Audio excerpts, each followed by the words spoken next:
And if you don't like it, you can take the road, Jack. Take the road, Jack. Yeah. Take it. It's yours. I'm here. changing the phrase.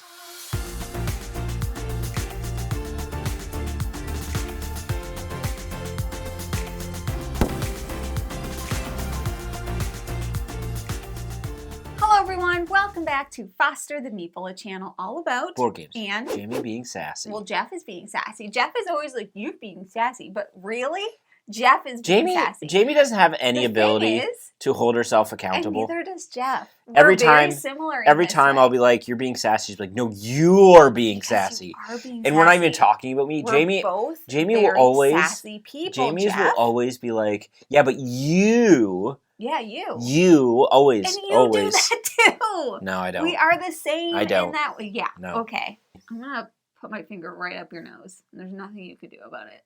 All right, we are here today to talk about our top 10 filler games. Now, we have made this list together. They are not going to be in any particular order, so really it's kind of like 10 filler games that we recommend, that we think are really good, right? These would be the ones we would.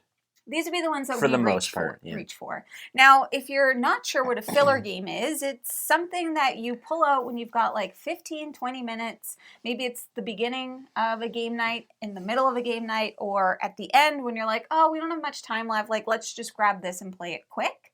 That's kind of what we're aiming for here, right?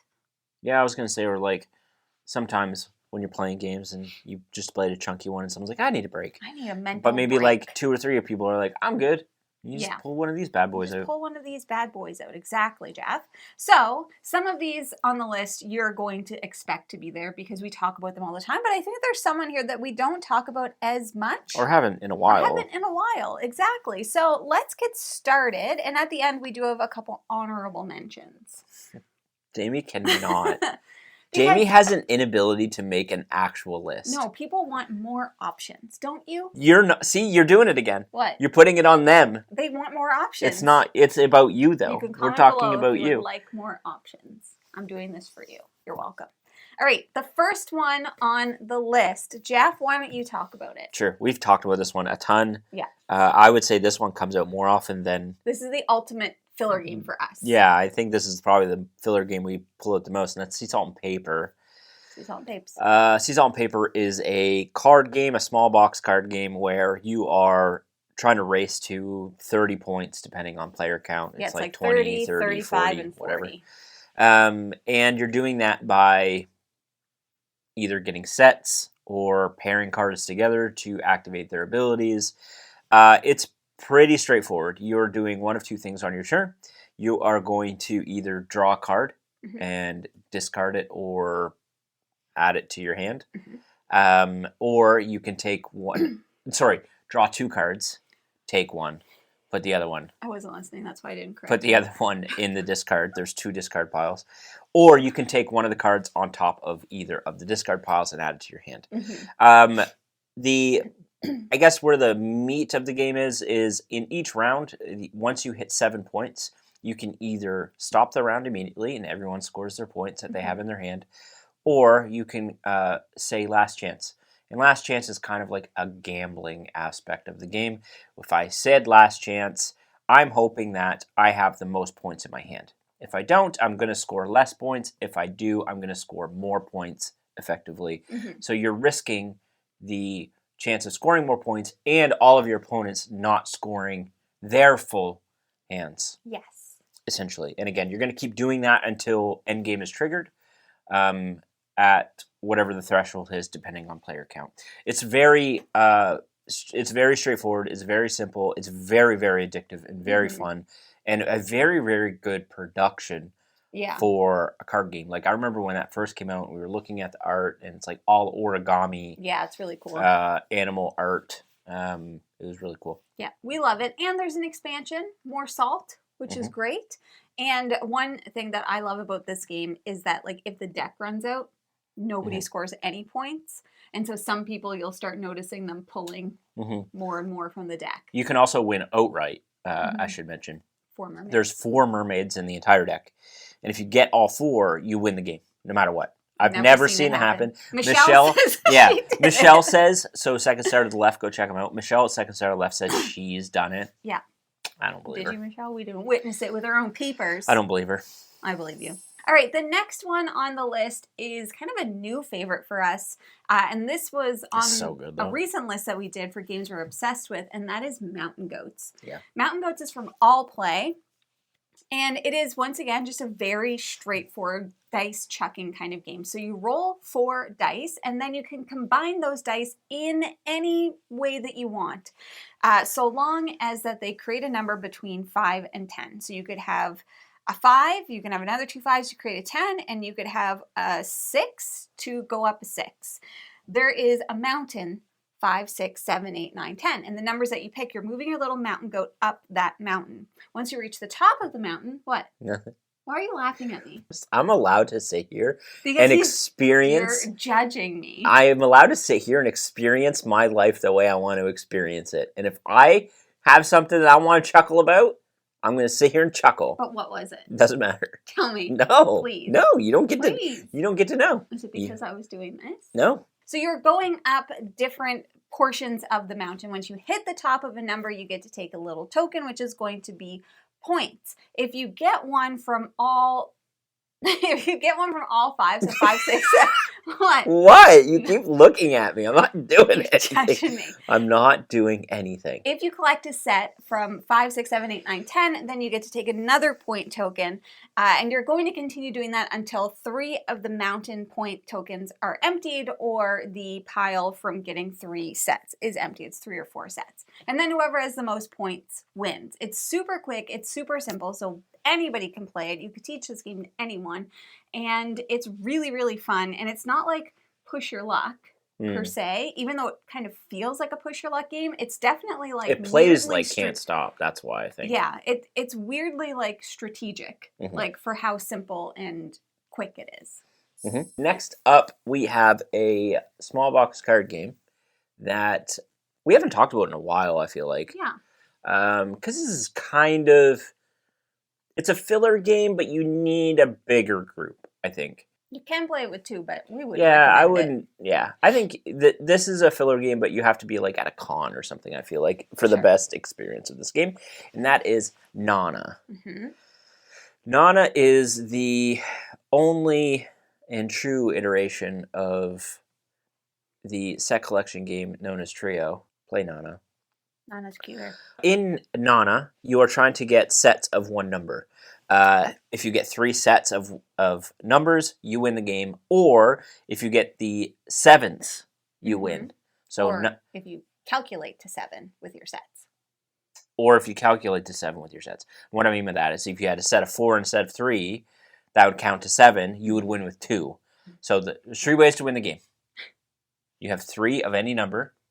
You have 2 numbers that add up to 7, or you get the 7s. Yeah, 3 7s. So what you'll be doing in this game is that you are all going to have cards in front of you, and then you are only allowed to ask someone or yourself, or the table, what is your highest or lowest card, or the table.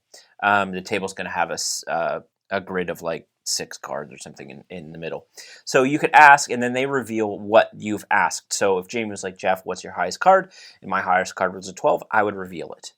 Then Jamie's going to go again, and then she might ask someone else, like, hey, Ben, what's your highest card? And let's say Ben has a 12, then he plays it out. Well, if Jamie gets one more 12, she's collected the set. I got my set. So then she might have a 12, and then she'll be like, hey, Jamie, what's your highest card? And then she plays her 12 down.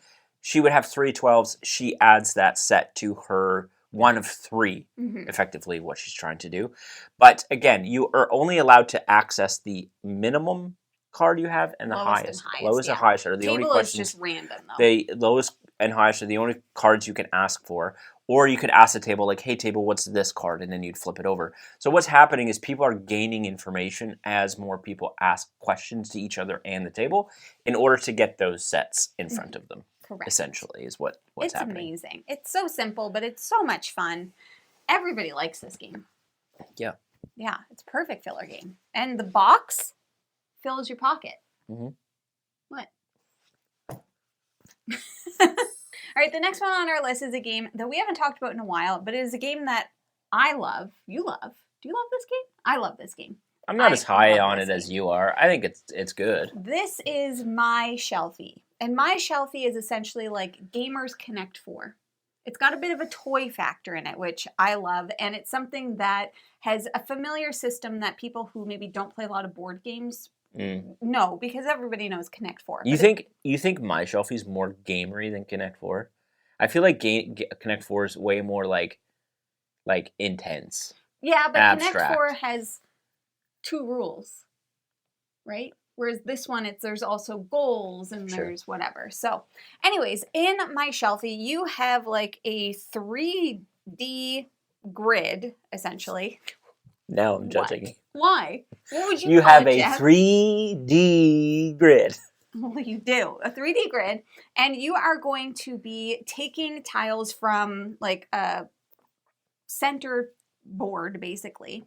And you can only take tiles from the edges, anything that's open. And then you're going to take them and you're going to drop them into that grid in one column. And what you're trying to do is build... What? So you're dropping them into one of those columns, and essentially you're trying to build out different patterns. You're going to have a card that has like secret stuff.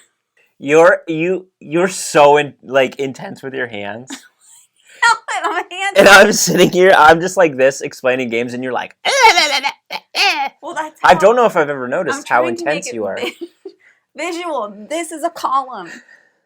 Anyways, you're dropping your tiles down into one of those columns. You have a card that has secret like objective on it of all the different colors and where you're trying to place them. If you get all of those, you're going to get end game points. And then there's different goals that are going to come up, like you're trying to create 2 rows of whatever. You're trying to get 4 corners first, something like that.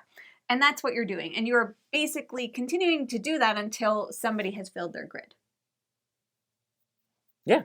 Yeah, and it's super fun, and it's really quick to play, and like I said, it's easy to teach. Everybody can like pick up this game very quickly because most people are familiar with classic Connect 4. It's a bit mean too. It's very mean. And you're working on your own little grid. It's not like you're in Connect 4 when you're putting stuff. Yeah. Like but in I might be like, else's. oh, Jamie needs that one cat tile. Yeah. I'm going to take it. Yeah. My next game. I have always been like this. I always talk with my hands. I wonder... Not everybody can I wonder what be a mommy. the reason for it is. Like, imagine I just sat here like this. I wonder why people do... Like, because I do it sometimes too. Like I'm doing it now. How would you explain a 3D grid without using your hands? How did you do it? A 3D grid. That's not 3D, that's 2D. 3D. It's a 3D. Yeah, I would argue it's hard to do.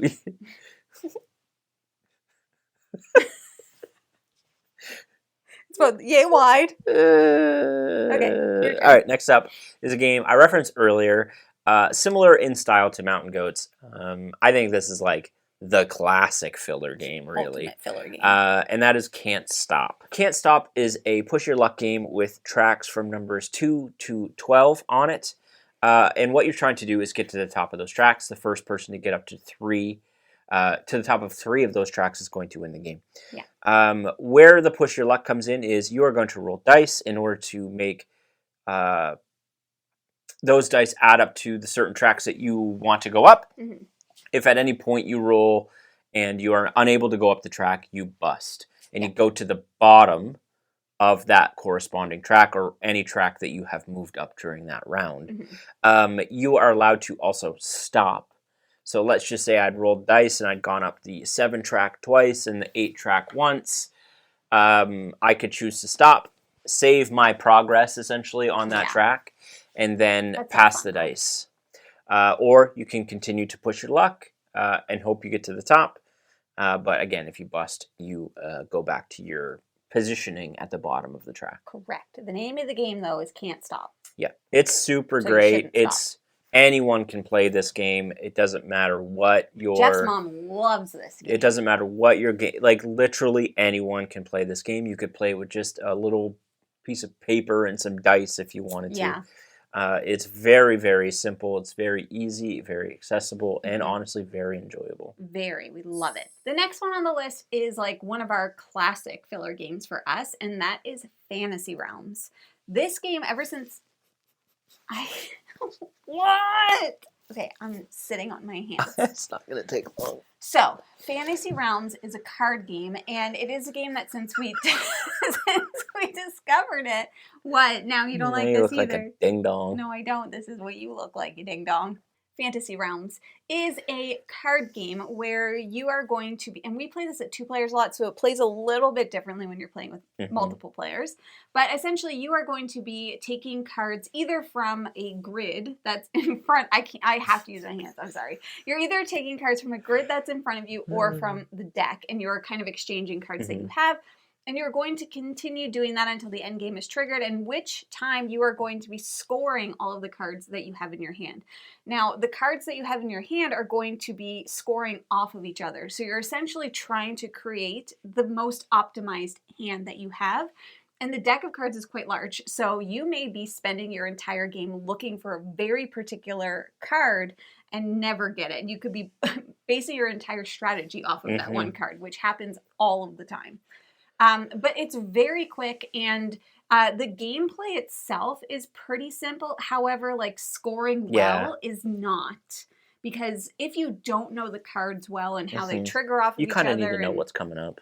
You need to know what's coming up. You need to know like what penalties are and how that affects you, and bonuses and all of this stuff. But if you know the game well, it's a fantastic filler game, and it's not one that's like hard to get into. It's just we've played it so much that I know that, oh, if I get the rainstorm, then I'm going to want something else. Yeah, or the flood. Yeah, exactly. So it's amazing though, and it's a classic game. And I think they just came out with a new version. And if you're not huge into they changed the art and stuff. They did. And if you're not huge into fantasy, you can also get Marvel Remix, which is a Marvel themed one. You can get Featherlight, which is a bird themed one.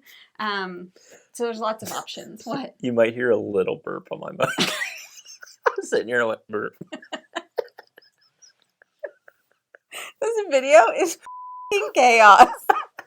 Yeah, I want to play that again. You've been sitting here talking about it. I'm like, maybe we could play that with Ben and Sarah tonight. I think Fantasy Realms is a game that once you play it once, you're like, okay, I got it. Let's go again. And seeing all the cards and stuff. And we use an app to score. Yeah, I don't think it's not an app per se. It is a website you can go to, and it does all the and I think they recently added the expansions. They did finally, because we have the expansions. We've never played with them because we don't want to do the math by ourselves. Yeah, Fantasy Realms is great. I would say Remix is a little bit more involved. Marvel Remix, just to be, because there's heroes and villains, and just to be clear on that, it's a little bit more complex, I would say. But and Featherlight's a little bit less complex. Yeah, still not quite enough to matter. All right, next up for us is one oh my god, we used to play this so much. It is also on BGA, just as an aside, if you're interested in trying it out. A lot of these are actually. And that is Boomerang Australia. Boomerang Australia is a flip and write game where you are just trying to score the best score you can. And you're going to be scoring different segments of the game, essentially, in order to get the best score possible. And what you're going to be doing is everyone's going to draft a card initially, and that's going to be their starting card, and that is private to themselves. And all of these cards have different symbols on them or names, and that's how you're going to score. So in the top right of each of these cards is a big number, and that's how you're going to score the boomerangness of the game. Yeah. So whatever that first card is you laid down face down, the last card you get played in front of you, whatever those difference of numbers are what you're going to score for that section. Yeah. So if I had played a 1 on my left, and then the final card I play on my far right is a 2, I'm only going to score 1 point. And it goes up to 7, I believe. So the maximum you can score on that section is 6. There's also letters on each card, and those letters are going to represent a geographical region that's on your little player map thing. There are animals, and if you get pairs of animals, they're going to score points. I'm trying to remember what else. Symbols that you can only collect once per round, like a swimmer or a hiker or whatever. And then there's flower tokens, which if you score up to 7, Mm-hmm. you can double that score. But if you go over 7, you're only going to score what you score. Yeah. So what I mean by that is if you score 7 on it, then you get to double it, and then be 14 points. Mm-hmm. But if you get 8, you're going to score 8. Yeah. And it's a flip and write, but you're also drafting these cards around. So you're going to be passing like a cards. draft and write game. Yeah, draft and write I think is probably a better terminology. I kept saying Mhm. flip and write, but it's not. It's more of a draft and write game. Yeah. It's very, very good. There's an Australia version, which is the one I think we like the best. It. Yeah, it's the most basic. That's the most basic one. There's a USA one and Europe.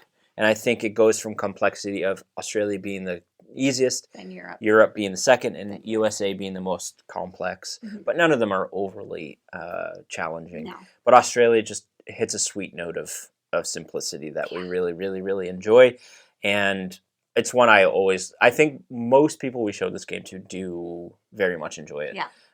It's just Perfect a really great little puzzly, your own little puzzle with a little bit of meanness in it with the card drafting, but very, very good. Because you can kind of see, because your first card's face down, everything else Yeah, goes it's face face up. up. So if you're like, oh, well, Jeff's collecting a lot of crocodiles over there. Mm-hmm. If he's got a crocodile, I don't want to give him another crocodile. Yeah, or maybe I noticed that Jamie has a lot of greens. A lot of greens, and I'm like, well, if I don't give her another green, she's going to score double 6, and I don't want her to do that. So maybe I'll give her one to put her over the threshold. Exactly. So the next one on the list is kind of a newer one that we had discovered not that long ago, but since then I've pulled this out a ton, and that is Sausage Sizzle. And Sausage Sizzle is a push your luck game where basically you are rolling a bunch of dice, and the dice have different Australian animals on them. And each round you can only score one of those animals. So then there's also sides of the dice that have sausages on them. And the sausages are potentially either ones, or they are going to be able to multiply your number, basically. So you're rolling the animals, trying to get as many of a particular animal as you can to score as high as you can. And then the next round, you'll score a different animal, and so on and so forth. It's just so much fun, and it's super simple. It's a simple push your luck game. It's really cute, and it's really fun to because if you get... you bust on sausages. I think. I can't remember if you get 5 sausages or something. There's 6. I can't remember. There's something with the sausages. It's like shooting for the moon, if I remember right. Yeah. You have to get all sausages or something to that effect. Exactly. Yeah. Anyways, it's super fun. There's a way to bust, essentially. Yeah, it's super fun, super risky. But I love it. I think it's adorable. And everybody that we've played it with so far, they're like, "Oh, that's really good." And it's a nice little compact size you travel with, a great con game. It's just dice. It's just dice, dice and little chips, but the chips are only to show the animals, and you flip it over when it's you just for you to track. You don't even really need to use them if you have a good memory. I love Sausage Sizzle, and again, that's another game we've pulled out at cons, and everyone's like, I did not expect that to be that enjoyable. It's very, very good. Next up, we have a newer game. Well, actually, a few of these are new. This one kind of, I feel like it came... people were enjoying it, and then it won the Kinderspiel. Did it? I don't feel like I hear many people talking about it anymore, though. This one is also on BGA. This is Captain Flip. Captain Flip is a very, very straightforward tile placement game. Everyone is going to have a ship in front of them. The ship is a player board, effectively, with a bunch of different options for those player boards. A bunch of different ships you can play that change up the game and how things score.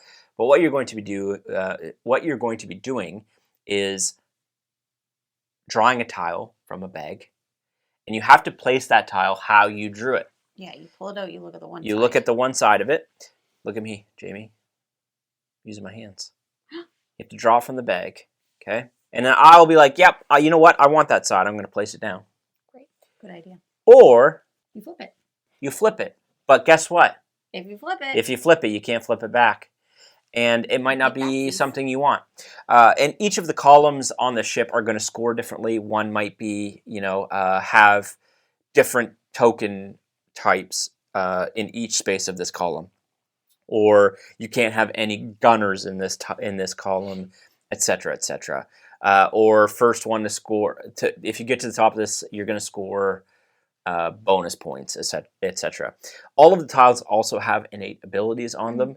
Like, for example, there are gunner tiles, and the gunners are going to score you 5 points. But if at the end of the game you have 3 gunners, you lose automatically. There are parrots that let you like flip adjacent tiles to their other side when they're placed. There are swashbucklers, and they're kind of set collection. If you have a swashbuckler in each column, you're going to score more points. The game, it's a race for points. Whoever has the most points at the end of the game wins. The game will end when someone, I believe, finishes their third column. Captain Flip is awesome. I love that freaking game. So much variety. It's got a ton of variety for a small little tile placement game. I love it. It's so good. All the little asymmetrical ships are awesome. I wish there was more. I've played it enough now that I wish there was some more tile types at this point, but I'm sure they'll do something with it eventually. But it's super enjoyable and one I would pull out and play with anyone at any time. And like this was technically a game like for kids. Like I think it won the Kinderspiel, which is the for the best board game for kids. But everybody enjoys this game. It doesn't matter how old they are. And Jeff's not a big tile placement guy. No. So it's actually kind of shocking that you like it as much as you do. I do like it a lot, yeah. Okay, and the last one on our list is a game that I feel like we talk about. And I think I know Michelle loves this game. Michelle was the one that introduced us to it. So Michelle and I learned about it at Shut Up and Sit Down's live show at PAX. They talked about it there. Because I remember learning it from... I feel like we were at Michelle's when I learned it. Yeah, I think that's the first time we played it was with Michelle and Billy. So Castle Party is the game, and this is a game from DeVere, and it is a flip and write game. And there's a few things that I love about this game. Number one, I think roll and writes, flip and writes generally make great filler games. We're not like...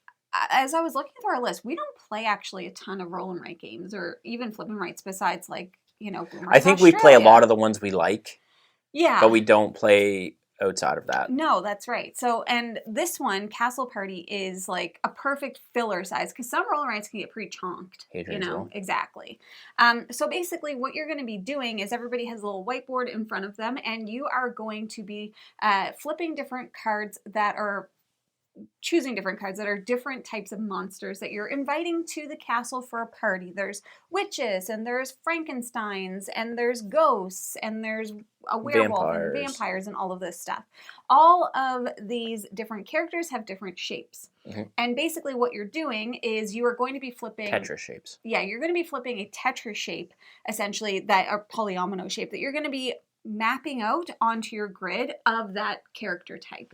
And then everybody else is going to have to follow, and there's different things that you can trigger to like change things and to mess with people, and then there's going to be certain times during the game where you're going to do scoring. So a fireworks show is happening, so you're going to score extra points for any monsters that are next to a window, or the Pumpkin King has arrived and he wants all different types of monster. He's a popular dude. And you are trying to like fit everything within your grid, but if you go outside and you go into the moat, then those people aren't going to count for points or there'll be negative points.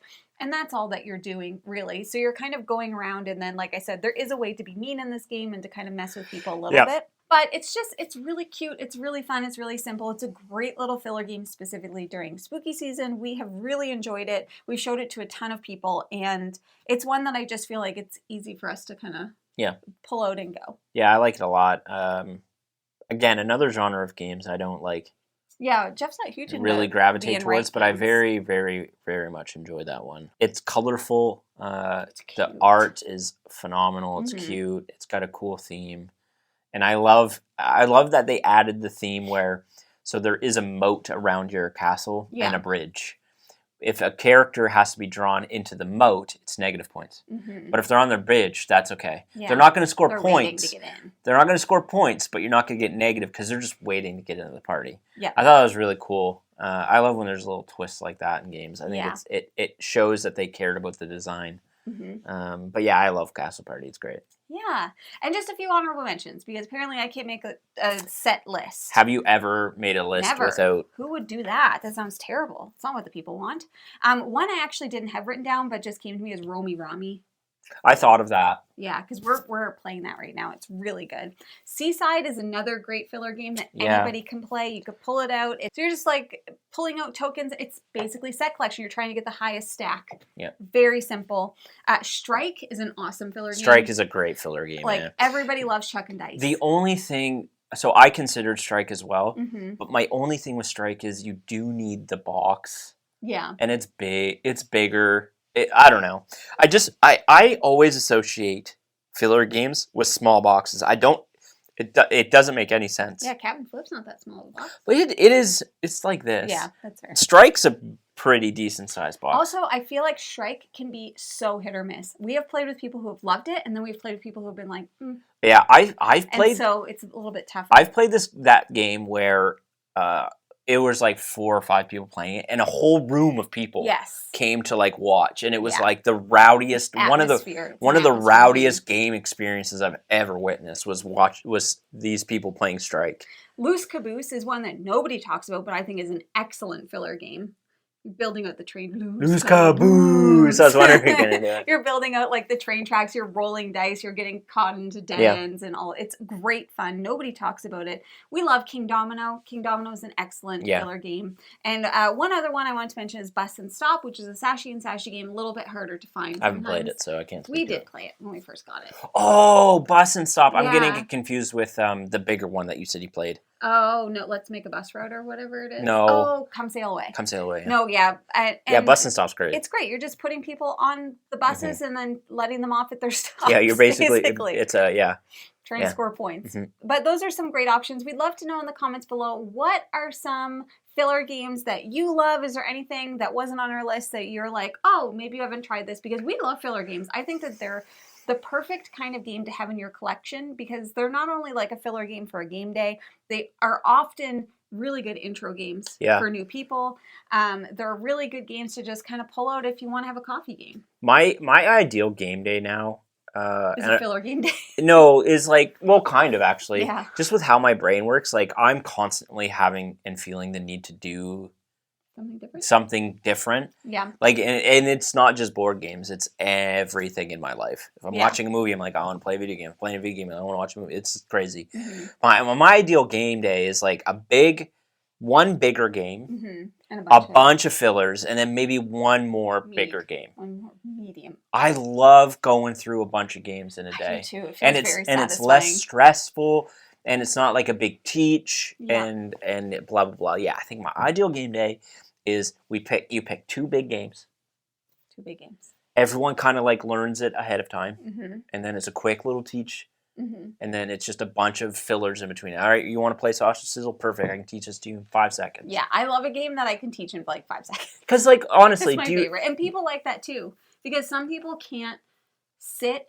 I can't absorb a lot of games. Yeah. Do you find that the biggest like, I don't want to say hurdle, but the biggest like detriment to a potential game day is the teach? Is the teach and learn. You lose people so quickly. It can really impact. Yeah. And it's like, I'm almost done, like 10 pages Yeah, so later. like mitigating that. And then, but it's not even just that. Then you start playing and people are like, wait. I don't remember. Yeah. Because how do you keep all that information? It's not so hard with filler games. Anyways, yeah, we'd love to know in the comments below, what are your favorite filler games? So, my friends, I think that's everything that we have for today's video. Now, if you're interested in buying board games like any of the amazing filler games that we mentioned today, you should first start by checking at your friendly local gaming store. And for us, that is the Boardroom Game Cafe. Oh, heck yeah, it is. If you like what you see, please subscribe. We hope to see you again soon. And now we say goodbye. Goodbye. Later days.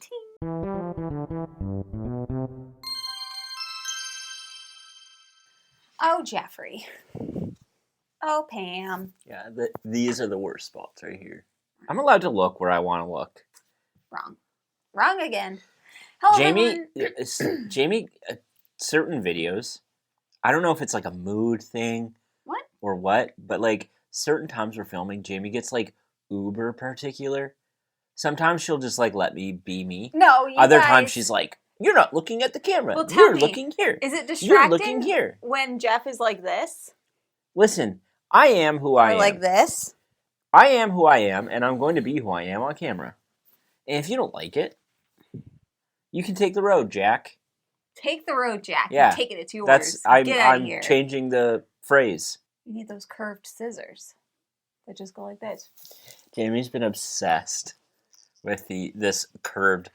You know, the amount of times I've heard Jamie say curved scissors because Jeff in the last 2 weeks is more than I've heard in my entire life. To groom Pomeranians. Hello everyone, welcome back to Foster the Meeple, a channel all Oh, about... sorry, you slightly moved during the intro. I did. It didn't work for me. Anyways. I got a beep. Who is it? News. Apple News. What's it saying? Bad stuff happening in the world? I don't Who knows? believe it. What you doing with your mouth? Can you get out of my business? You do this. What is your deal today? What's your deal? No. You're laughing See? at me. See? She did it again. I'm getting judged. And I don't know why. I'm not judging you. Okay, Jeffy. You're not. What's her deal right now? Do you feel like Jeff is judging me because I feel like I'm being judged? You are going to roll 2 dice, right? Or is it 4? I don't remember. You just spit.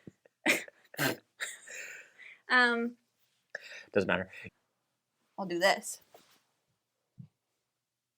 Fantasy realms. This is my power stance. Did you see all the stuff about the Quebecois, Bloc Quebecois leader? No.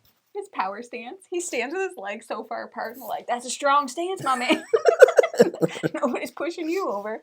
See, that's perfect.